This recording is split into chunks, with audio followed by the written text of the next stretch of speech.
Hi, everyone. I'm Laura Adams, and you're listening to the Money Girl Podcast.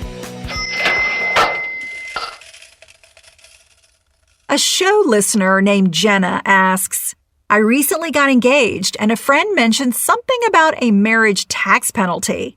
Can getting married actually cost more than staying single? Once you've found true love, there are many great reasons to get married.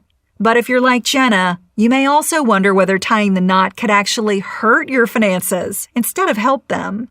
In this episode, you'll learn who gets the short end of the financial stick for getting married, how wedded couples can avoid paying too much tax, and 5 financial benefits of getting hitched.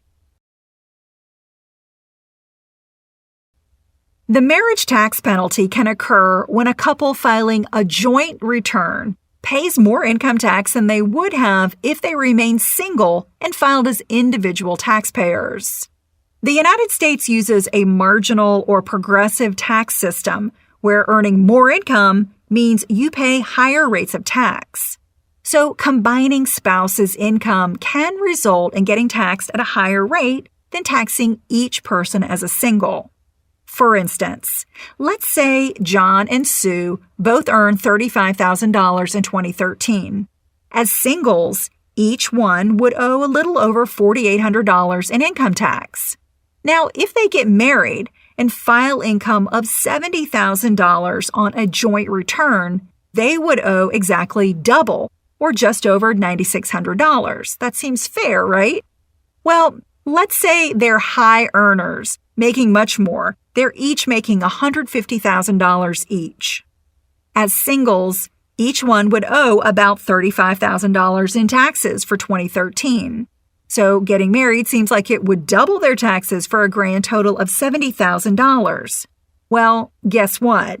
As a married couple earning $300,000 combined, they would owe just over $75,000, which is $5,000 more than what they'd pay as 2 single taxpayers earning $150,000 each.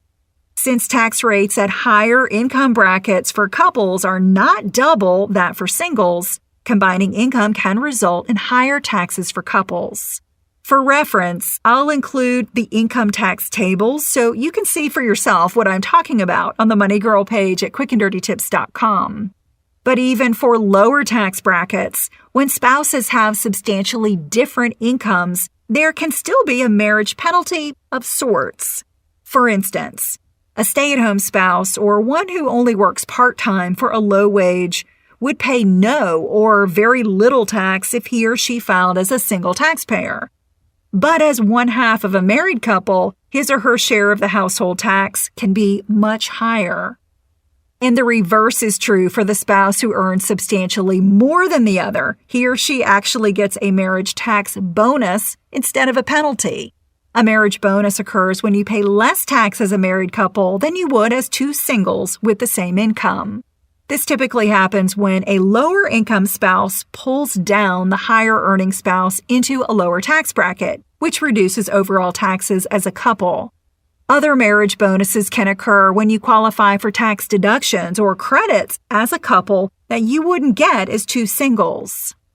I'd recommend that Jenna find out whether she and her fiancé will get a marriage tax penalty or a marriage tax bonus by using the Marriage Bonus and Penalty Tax Calculator at taxpolicycenter.org. But I doubt that Jenna will have to call off her engagement due to taxes. Fortunately, a study from the Congressional Budget Office showed good news. Most couples who file jointly get a marriage bonus and pay less tax than if they weren't married. Here are 5 benefits you get from being married. Benefit number 1 is a spousal IRA. This is an individual retirement account that one spouse is allowed to fund for another who doesn't earn income when you file jointly. On the other hand, a single filer without income never qualifies for an IRA.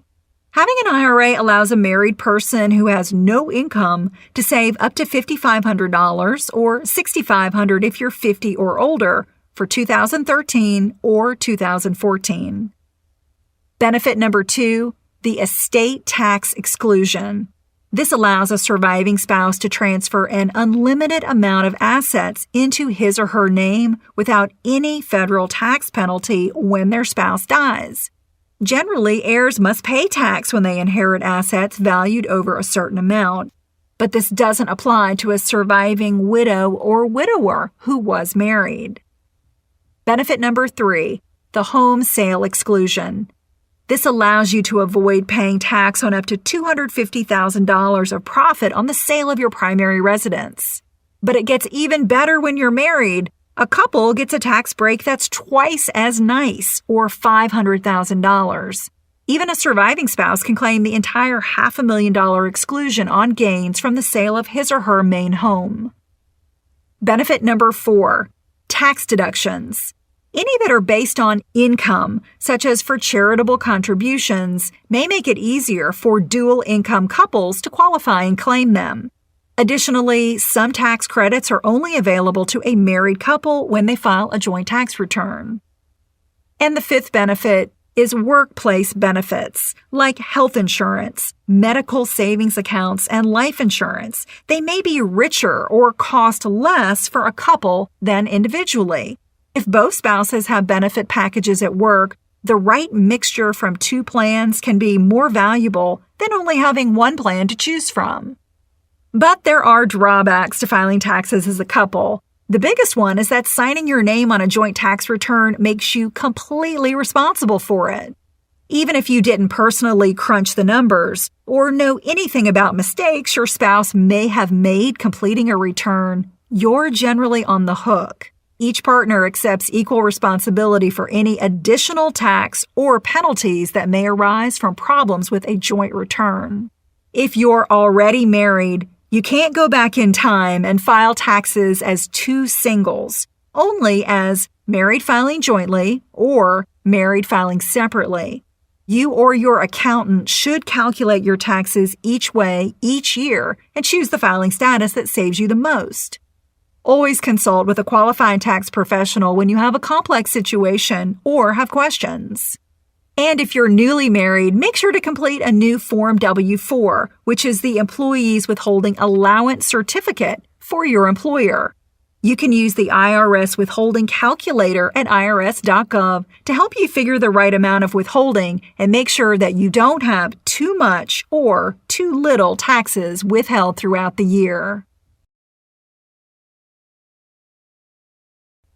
If we haven't connected on social media yet, please visit Facebook and do a search for Money Girl.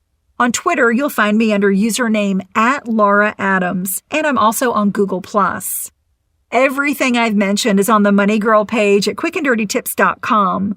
To read a transcript of this show, look for episode number 344 called What is the Marriage Tax Penalty? I'm glad you're listening. Cha-ching! That's all for now, courtesy of Money Girl, your guide to a richer life.